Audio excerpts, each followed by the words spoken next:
Hello po mga kababayan, si Dante Marabilia. So kahapon, sa impeachment trial, nagkaharap sina Defense Counsel Michael Pua at saka yung isa sa mga prosecutors, si Akbayan Representatives Chel Jokno. Di ano niya Mr. Marabillas, yung masasabi mo sa sagutan ng dalawa? Itong sagutan ng dalawa, ang labanan ng dalawa mga kababayan, labanan ng katotohanan versus lies and impunity. Alam na ninyo kung sino ang nasa side ng katotohanan, sino yung nasa side ng impunity at kasinungalingan. Kailangan pa bang i-memorize yan? Mati ka niya, Mr. Marabillas, yung sentensya. Huwag na nating patagalin pa. Alam natin kung sino yung nagsasabi ng totoo at sino ang sinungaling. Hindi lang po ako ang nakakaalam. Karamihan sa atin, alam na kung sino yung sinungaling. Di ba? Sabi nga ni Yossi Castro kanina, mas magandang ipakita niyang wala siyang pagkakasala at wala siyang tinatagong anumang isyu patungkol sa pundo ng bayan, correct? Yan yung susunod na yon, article of impeachment. Pero balikan natin yung number 4 ay Article 4, yung pagbabanta ni Sara sa ating Pangulo, kay Lisa Marcos at saka kay Martin Romualdez. Ito yung sagutan ng dalawa mga kababayan. No one is above the law. But in the same manner, no one must fall below or be outside the protection of the law. Impeachment is indeed a powerful constitutional tool. But Your Honors, impeachment is not a magic word or a magic wand that one can just wave to transform an illegal act into a legal act, to transform unlawful access to lawful access. That is not what the Constitution contemplates. That is not what the laws enacted by Congress contemplate. And that is not something that the Honorable Impeachment Court should allow. We submit, Your Honors. Thank you very much. Your Honors, Chichel. madaling sabihin na confidential ang ilang impormasyon at dokumento. Madaling magturo ng batas. Pero ang hinahanap po ng impeachment court ngayon sa mga susunod na araw, linggo at buwan ay ang katotohanan at ang layunin ay makamit ang pananagutan. Confidentiality, Your Honor, should not be the prevailing principle in this proceeding. Hindi po confidential ang katotohanan. Maraming salamat po. No one is above the law. Napakatalas, napaka-sharp mga kababayan ng binitawan. Very powerful yung mga binitawan na pananalita mga kababayan ni Chel Jokno.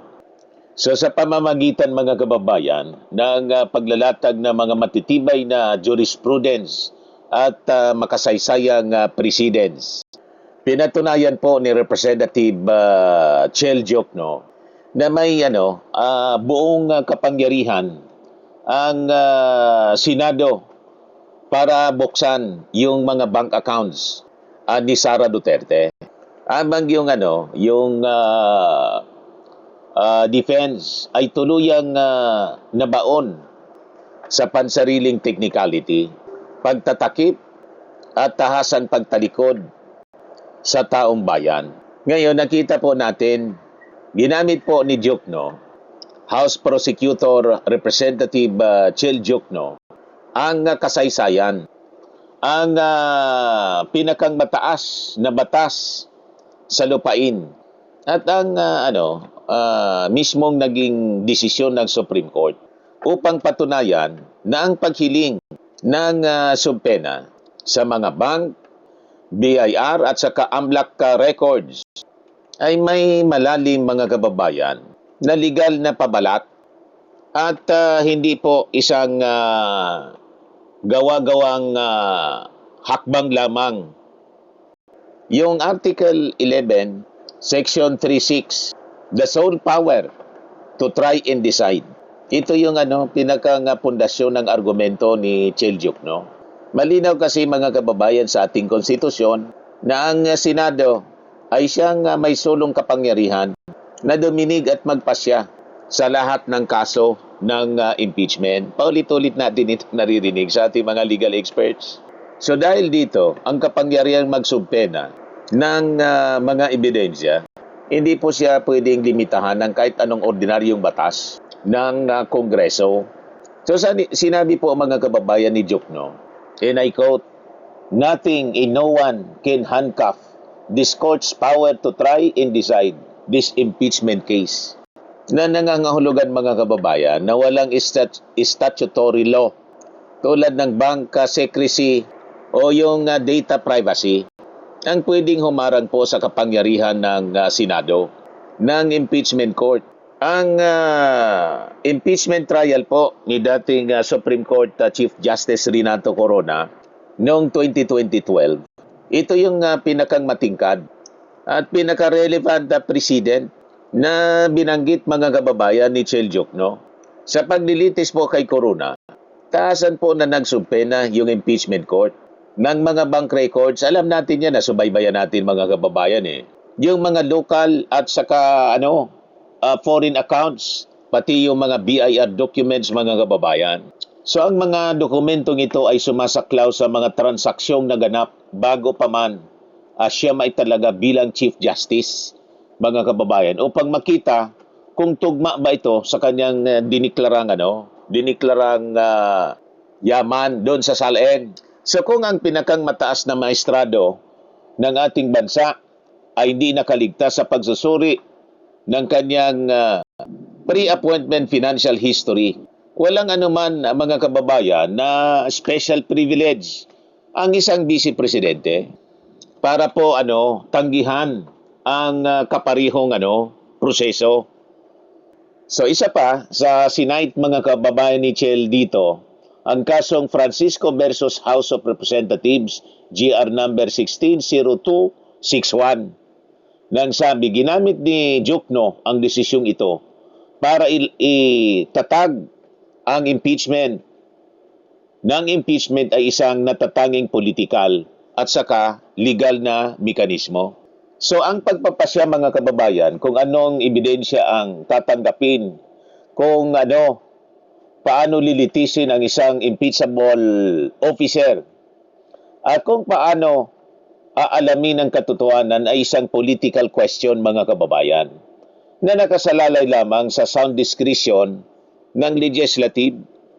So hindi po ito pwedeng harangan ng mga ordinaryong technicality ng judiciary, dahil ang Senado bilang isang impeachment court ang may pinakang mataas na jurisdiction po sa usaping ito. Ganon. Now isa pa sa Senate mga kababayan ni Cheljuk, ang doktrina ng continuous offense at saka yung Article 11 Section 1, yung public office is a public trust. Binanggit yon mga kababayan ni Chel. So ginamit dito mga kababayan ni Jokno upang paalalahanan ng korte ng isang opisyal ng pamahalaan ay dapat laging may pananagutan, accountability sa taong bayan at dapat na mamumuhay po ng tapat. So binigyan na din mga kababayan ni Chel na yung unexplained wealth ay hindi naglalaho ng dahilang nagpalit ng posisyon ang isang opisyal. Correct. So ang pagdadala ng nakatagong yaman patungo sa kanyang kasalukuyang panunungkulan mula nung vice mayor siya, mayor. Pero I think sinimulan doon sa yung mayor siya ay parang yung vice mayor pa siya kasama doon para ma-establish yung history kung paano siya nakarating doon sa amount ng yaman. Magkano yon? 88 million. Paano nakarating doon? Given the fact mga kababayan, alam naman natin kung magkano lang yung sweldo ng isang vice mayor or mayor, kahit yung vice presidente po. Bakit umabot? Napaka-imposible. 88 million. Iyan yung declared po. Yung hindi deklarado. You see? Yung nasili po ng AMLAC. So hindi ito diniklara ng tapat sa kanyang salin ay isang patuloy na paglabag sa kasalukuyan niyang panunungkulan. Yun ang ibig sabihin, mga kababayan ni Chel. So ang pananagutan sa integridad ay walang expiration date ayon sa kanya. And citing another article, Article 11 at section pala, same article, section 2, impeachable offenses, kaugnay ng Article 2 ng impeachment complaint, pinaliwanag po mga kababayan ni Chel Diokno na ang paghiling ng financial records ay direktang konektado sa mga paratang ng graft and corruption at saka yung betrayal of public trust. So layo nito, sabi ni Chel, na patunayan ang pagkakaroon ng yaman na hindi tugma sa kanyang opisyal na kita. Correct? Hindi pagdeklara ng tapat sa kanyang salin, mga kababayan, at yung illegal na pagpapatuloy ng mga personal na negosyo habang nakaupo sa gobyerno. Yun ang punto, mga kababayan, ni Chel kahapon.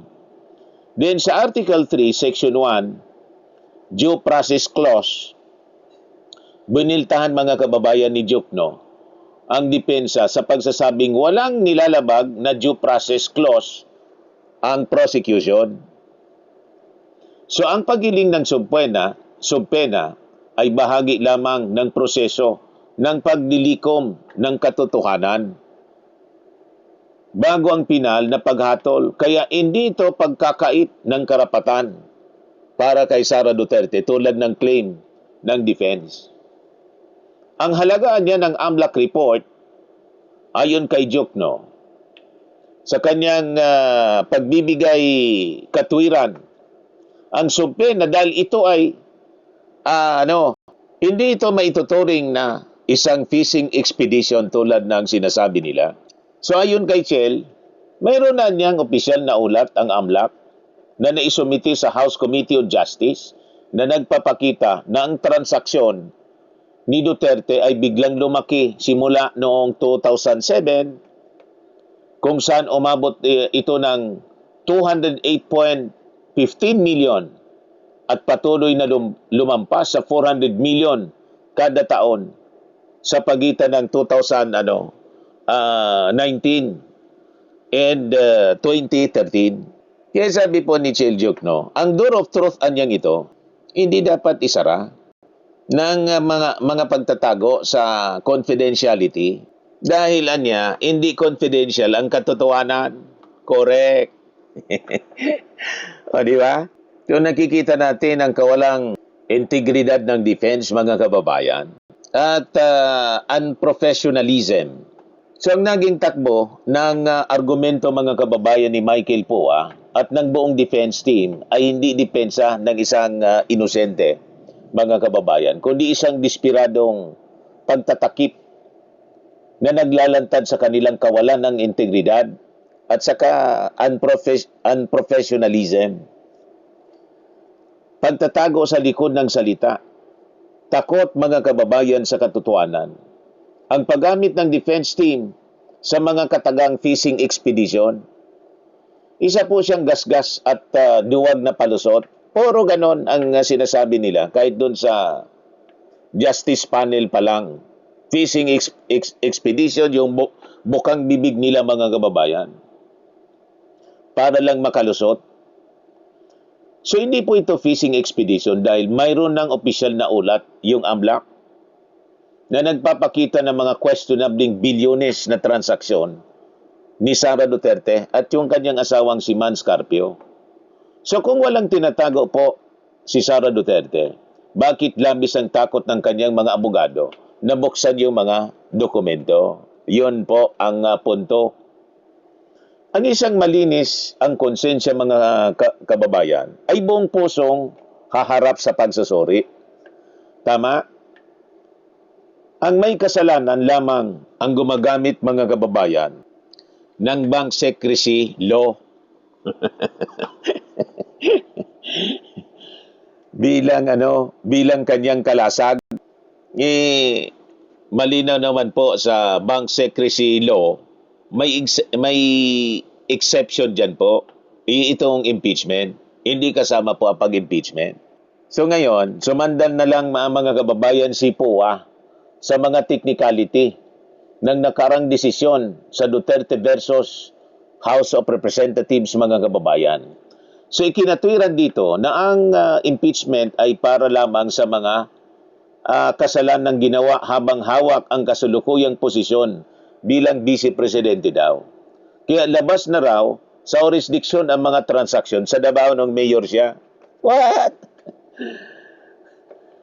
Ito mga kababayan ay isang pambabasto sa hustisya at direktang insulto sa talino ng ating mga mamamayang Filipino. Pinalalabas nila mga kababayan na kapag ang isang opisyal ay nagnakaw sa mas mababang posisyon, absuelto na siya. Kapag nasa ibang pwesto na siya or mataas na pwesto tulad ng Vice Presidente. Isa po siyang mapanganib mga kababayan na pananaw na nagtataguyod ng kultura ng impunity.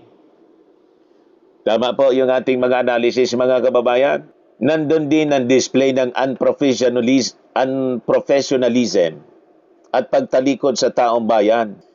Bilang mga opisyal kasi po ng korte, tungkulin po ng depensa na iangat ang antas ng ating hustisya, di ba? Mga officers of the court ang tawag sa mga abogado. Sali po pinili ni Attorney PUA at buong defense panel na magsilbing mga personal na bodyguards ng isang individual para iligtas sa pananagutan. Yun ang nakakalungkot doon. Ginamit nila mga kababayan yung tax code, AMLA, ang pagbaluktot sa kahulugang due process bilang legal na panakip upang pilit na ipagkait sa mga senator judges at sa publiko ang pagsilip sa bilyon-bilyong pisong pondo ng bayan na pinangangalagaan ng Vice Presidente. Ang batas mga kababayan ay ginawa para hanapin po yung katotohanan, hindi po para maging instrumento ng pagtatakip, pagpalusot, at proteksyon para sa mga pinunong takot magpakita ng kanilang tunay na yaman. Kung ganun sana, hindi na sila tumakbo sa public office, nagpribado na lang. Kasi sa gobyerno, kailangan talaga, required ka na mag-file ng SALN. At dapat tama yung SALN na final mo. Tugma dapat yung yaman mo na dineclare tapos yung deposito mo. Pag hindi, talagang questionable yan. Malamang may ill-gotten wealth. Pag ganon, mga kababayan. Huwag tayong papayag sa mga strategy nilang palusot nitong defense sa mga kababayan. Okay po? Yan man lang yung ating short video ngayon. Ako po si Dante Maravillas. Bye-bye po. God bless.